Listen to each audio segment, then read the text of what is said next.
मंत्रियों के पास जाते हैं तो ये हमारे बस की बात नहीं है, हायर अथॉरिटी कुछ बोल दे तो फिर हम संशोधन करेंगे। सर मुझे तो लगता है कि उनको कोई फ़र्क नहीं पड़ता है सर, वो तो क्या अपने एसी कमरे में बैठे रहते हैं और हम लोग उनको हमारे दर्द का कोई एहसास नहीं है सर। सत्यापन दिनांक तक बीएड पूर्ण होना चाहिए और हम सभी लोगों का बीएड पूर्ण हो चुका है।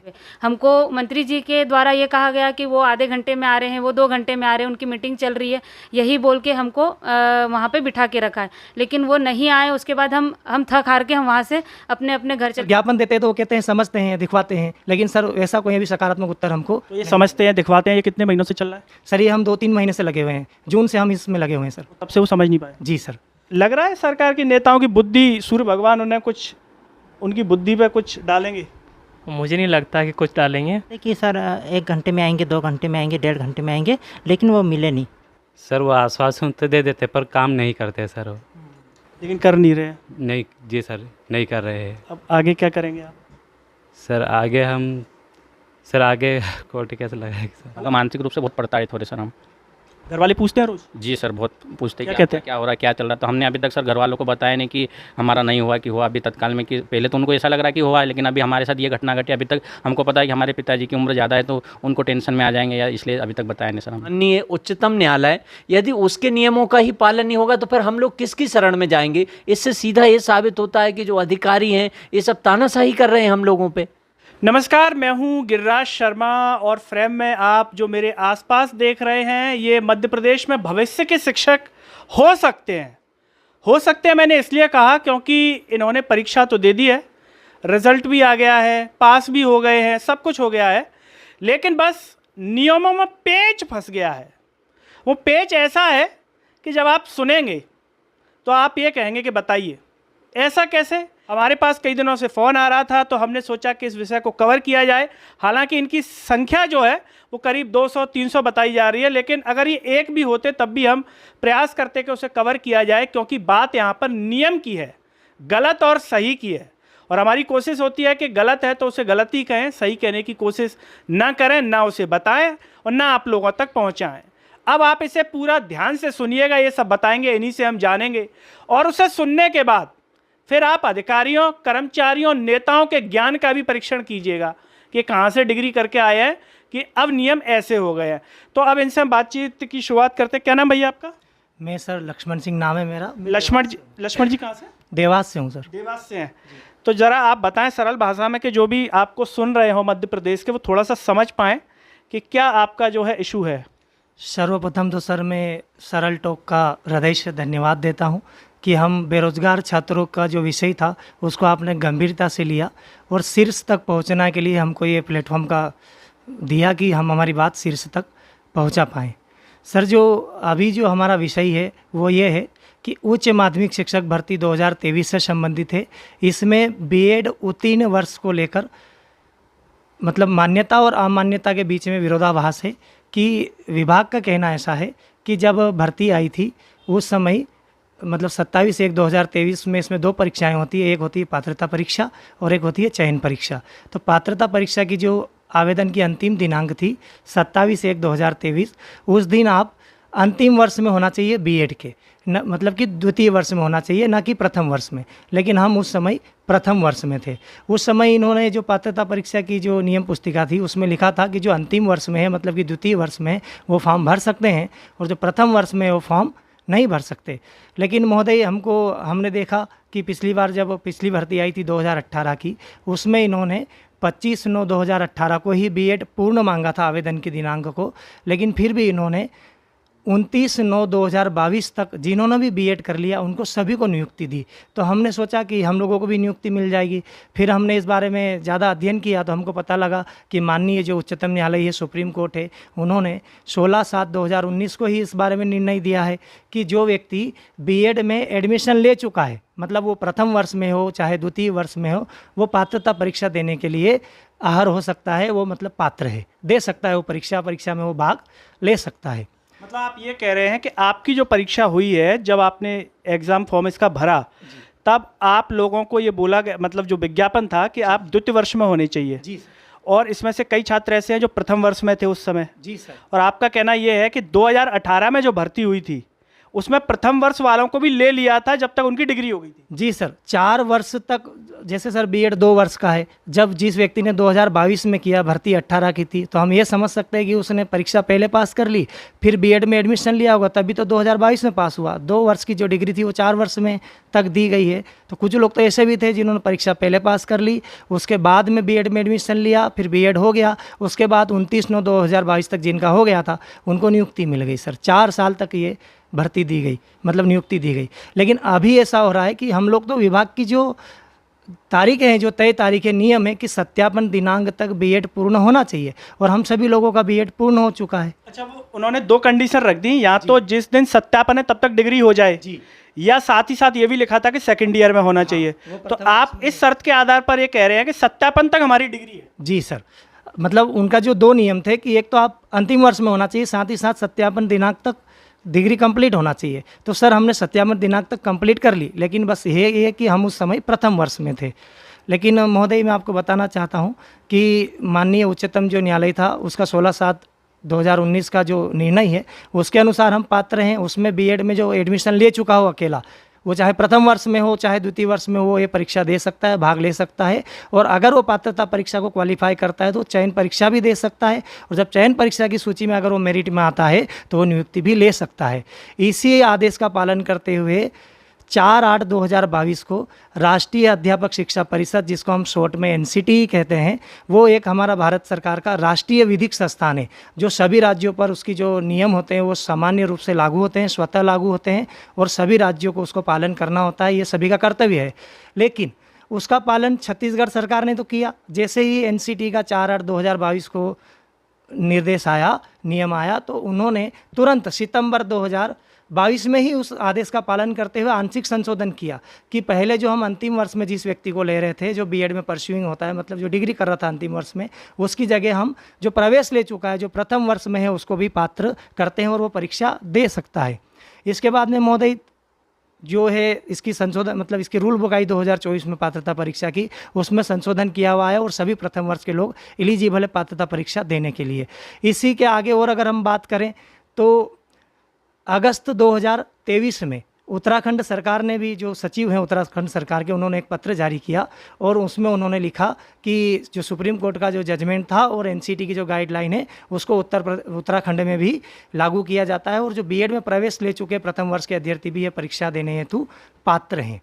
लेकिन सर जो हमारे मध्य प्रदेश शासन है और यहाँ के जो विभाग है, स्कूल शिक्षा विभाग हो चाहे जनजाति कार्य विभाग स्कूल हो, ये इस नियम से दूरी बना रहे हैं। हमारे द्वारा माननीय शिक्षा मंत्री जी, माननीय जनजाति के जो शिक्षा मंत्री है, मतलब कार्य विभाग के जो मंत्री है, उनको भी दिया गया। आयुक्त महोदय जनजाति कार्य विभाग, स्कूल शिक्षा विभाग, अपर संचालक स्कूल शिक्षा विभाग डीपीआई और जनजाति कार्य विभाग, मतलब नीचे से जो निचले स्तर के अधिकारी हैं और ऊपर तक जो अधिकारी है, उच्च सीमा पर जो ऊपर के पद पे बैठे हैं, उनको सभी को आवेदन हमारे द्वारा दिया जा चुका है। और हमारे जो साथी है उन्होंने माननीय मुख्यमंत्री जी को भी इस नियम से और हमारे विषय को लेकर अवगत कराया है। उच्च शिक्षा विभाग के जो हमारे मंत्री जी हैं माननीय इंदर सिंह जी परमार जी, उनको भी हमने अवगत कराया है। मतलब विभाग के सभी अधिकारी और सभी मंत्रीगण जो संबंधित है इस शिक्षक भर्ती से, उन सभी को हमारे द्वारा अवगत कराया गया है। सबको बताया जा चुका जी है। सर, सभी को हमने आवेदन दिए हैं, ज्ञापन दिए हैं सर। उसके बाद बताने के बाद उन लोगों ने कुछ नहीं कहा अभी तक? सर ज्ञापन देते तो वो कहते हैं समझते हैं, दिखवाते हैं, लेकिन सर ऐसा कोई भी सकारात्मक उत्तर हमको। तो ये समझते हैं, दिखवाते हैं, ये कितने महीनों से चल रहा है? सर ये हम 2-3 महीने से लगे हुए हैं, जून से हम इसमें लगे हुए हैं सर। तब से वो समझ नहीं पाए? जी सर। जैसा कि इन्होंने जो बात कही आपने सुनी होगी, एक तो कहना ये हो गया, मध्य प्रदेश में लगभग इससे संबंधित कितनी बेटियां होंगी? सर देखा जाए तो औसतन होगी सर 150 के आसपास ऐसी कई बच्चियां होगी जो इसी स्थिति से गुजर रही है। लेकिन वो सर सभी का यही मुद्दा है कि मतलब ये वर्ग 1 का मुद्दा है, वही टेट का जैसे उसी के आधार पर सर वर्ग 2 में भी कई बच्चे हैं जो इस नियम के आधार पर वंचित हो जाएंगे सर। तो सर हमारा यही कहना है कि शासन और या तो सर शासन इस चीज़ को मतलब इस और ध्यान दे और इस नियम पे अपना नियम में संशोधन करे, या फिर बच्चों की जो बात है इस आधार पे समझे कि बच्चा किस और कितना प्रताड़ित हो रहा है और कितना संघर्ष कर रहा है इस नियम के विरुद्ध में जाके। तो सर हमारा यही कहना है कि हमने जितना भी मतलब जितने भी मंत्रीगण हैं या फिर हमने जितने भी विभाग के अधिकारी है सभी से हम लोगों ने बातचीत की है, सभी को हमने आवेदन दिया है। उनका यही कहना है कि या तो हमको मंत्री लोग बोल दे तो हम संशोधन कर दे, या तो विभाग के लोग मंत्रियों के पास जाते हैं तो ये हमारे बस की बात नहीं है, हायर अथॉरिटी कुछ बोल दे तो फिर हम संशोधन करेंगे। यही बात हमने सुनी है सर, क्योंकि हम अभी कुछ महीने 15-20 दिन पहले हम गए थे सर, तो उन्होंने हमसे यही कहा है। हम ट्राइबल विभाग के जो मंत्री है विजय शाह, उनसे भी हम मिल के आए तो उन्होंने भी यही कहा कि हायर अथॉरिटी कुछ बोल देगी तो हम इसमें संशोधन करेंगे। तो अभी तक कैबिनेट स्तर पर ऐसी कोई इस नियम पर कोई चर्चा नहीं हुई है। और अगर विभाग में जाके जैसे DPI में गए थे, वहाँ पे जो कामनामे में है उन्होंने ये बोला है कि कामनामे का ये कहना है कि हम लोग इस पे कमेटी बैठा के मतलब कुछ निर्णय निकालेंगे, लेकिन उनका भी अभी कोई हमको सकारात्मक निर्णय आया नहीं। और यही बुला लिया है बच्चों को 23 और 24 को डेट दे दी है और बुलाया है कि आप आओ और आपका मतलब रिजेक्शन हम क्यों कर रहे हो उसके समक्ष आप 24 मतलब कल परसों? कल परसों में बुलाया। क्या नाम है आपका? मेरा नाम लक्ष्मी रावत है सर।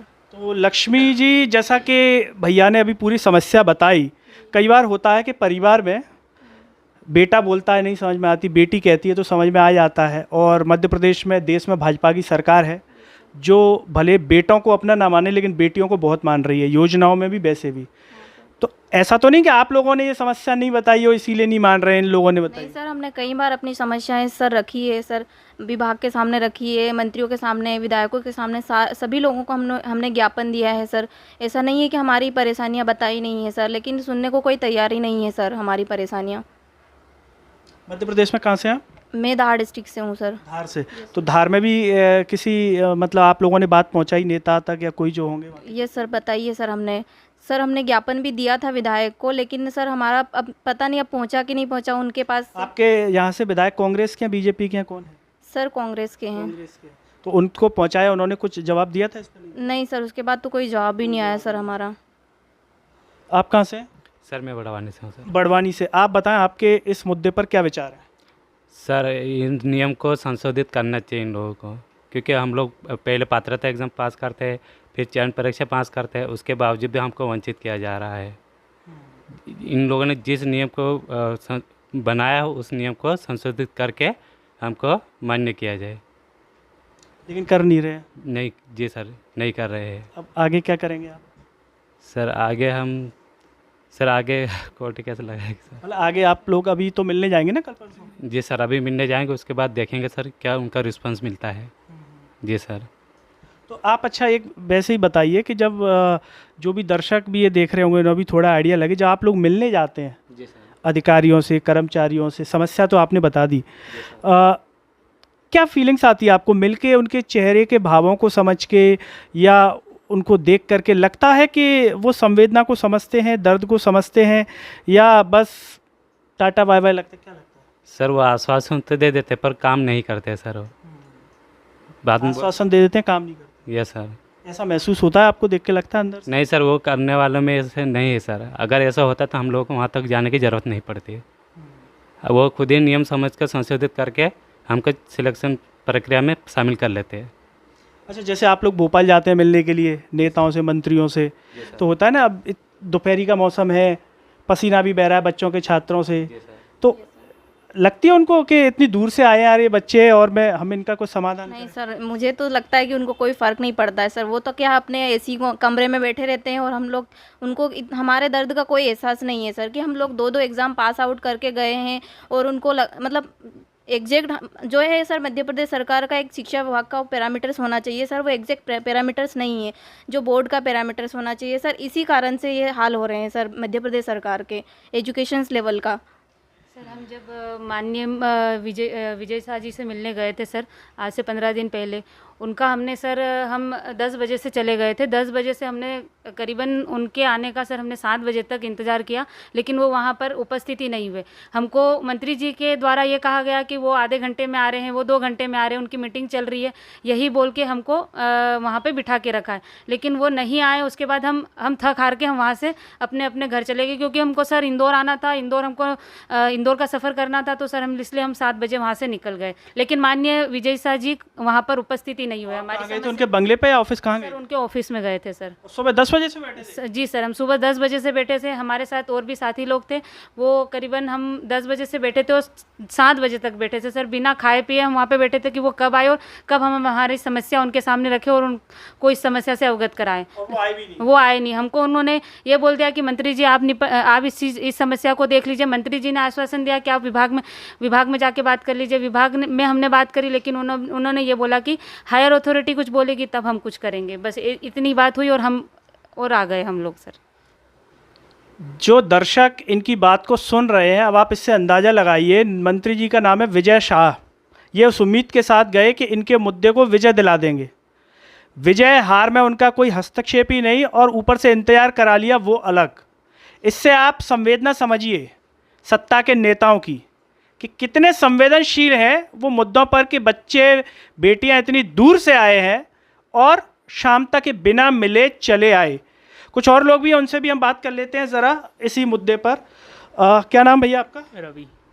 रवि, आप बताएं कि क्या लग रहा है? रवि जो है भगवान सूरज का ही नाम है रवि, तो जो है लग रहा है सरकार के नेताओं की बुद्धि, सूर्य भगवान उन्हें कुछ उनकी बुद्धि पे कुछ डालेंगे? मुझे नहीं लगता कि कुछ डालेंगे।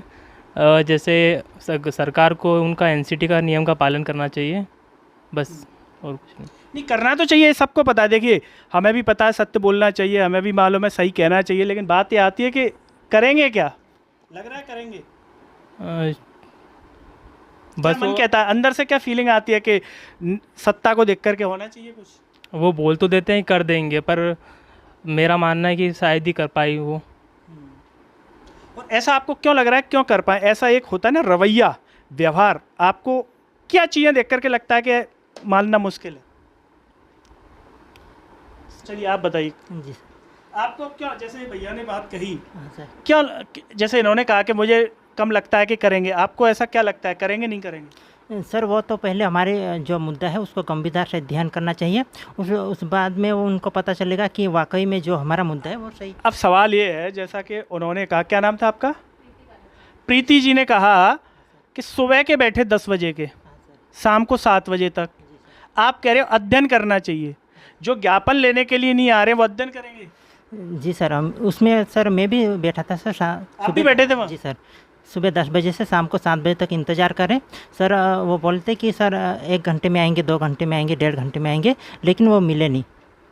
और हाँ सर, तो सर हमारी बात को गंभीरता से नहीं ले रहे हैं, तो हम शासन प्रशासन से आग्रह करते हैं कि हमारे मुद्दे को गंभीरता से। कोर्ट का आदेश भी है? जी सर, कोर्ट साथ में कोर्ट का आदेश भी है और उसके अलावा एनसीटी की भी गाइडलाइन भी है, और बाकी जो स्टेट है वो जैसे छत्तीसगढ़, उत्तराखंड, उनने फॉलो किया है। जी सर। और सर मैं तो ये बड़वानी ज़िले का भीलजन जाति से बिलोंग करता हूँ सर। जैसे वो रिज़ल्ट आया तो हमारे मतलब परिवार में ऐसा माहौल था कि सिलेक्शन जो पात्रता, हाँ पात्रता एग्ज़ाम पास कर ली, उसके बाद जो सिलेक्शन परीक्षा पास कर ली, तो पूरा खुशी का माहौल था। और जैसे अभी सत्यापन की तारीख आई तो सत्यापन करवाया, उसके बाद जो इनका रिजेक्शन का फॉर्म आता है तो उसमें फिर पूरा मातम का माहौल पसर जाता।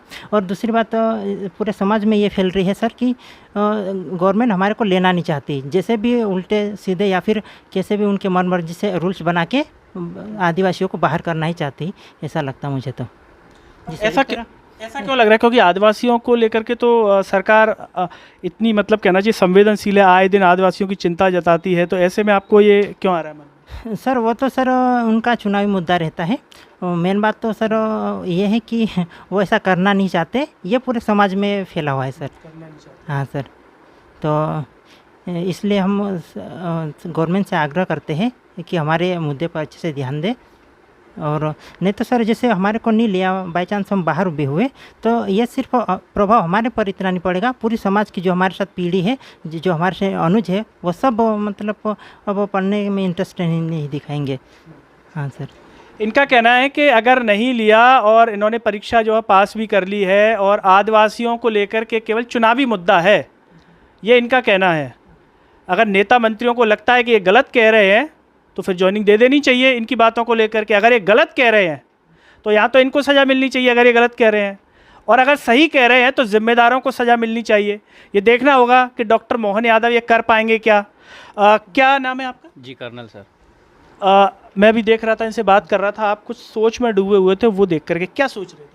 सर हम यही चिंता में कि हमारी ज्वाइनिंग कब मिलेगी और हमको पात्र कब किया जाए, क्योंकि हम बहुत ही परेशान हो रहे 3 महीने से इधर उधर, कम से कम 1.5 महीने से तो दौड़ ही रहे।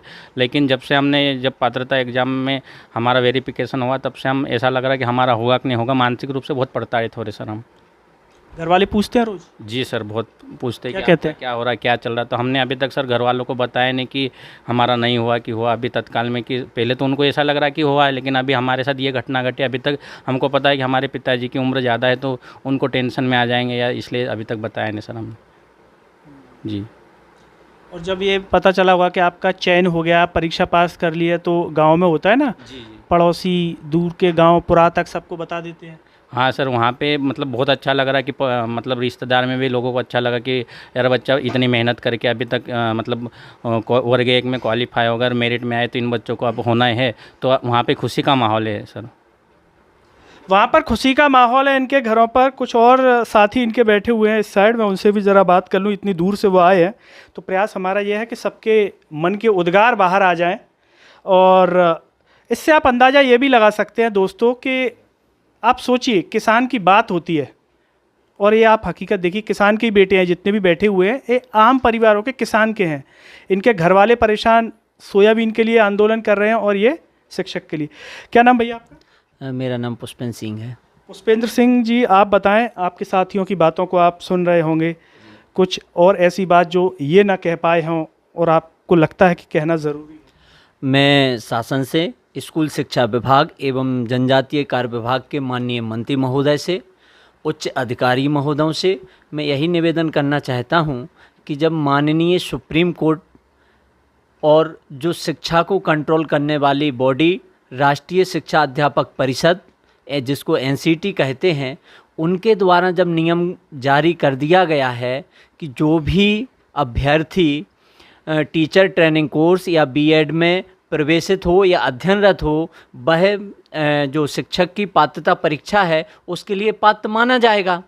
तो जब वो माननीय सुप्रीम कोर्ट और राष्ट्रीय शिक्षा अध्यापक परिषद का नियम होते हुए भी यदि ये लोग उन नियमों को दरकिरार कर रहे हैं, तो ये मतलब हम लोगों के साथ बहुत बड़ा न्याय हो रहा है। इसके अलावा हम ये भी कह सकते हैं कि हमारे जो भारत की सर्वोच्च संस्था है माननीय उच्चतम न्यायालय, यदि उसके नियमों का ही पालन नहीं होगा तो फिर हम लोग किसकी शरण में जाएंगे। इससे सीधा ये साबित होता है कि जो अधिकारी हैं ये सब तानाशाही कर रहे हैं हम लोगों पे।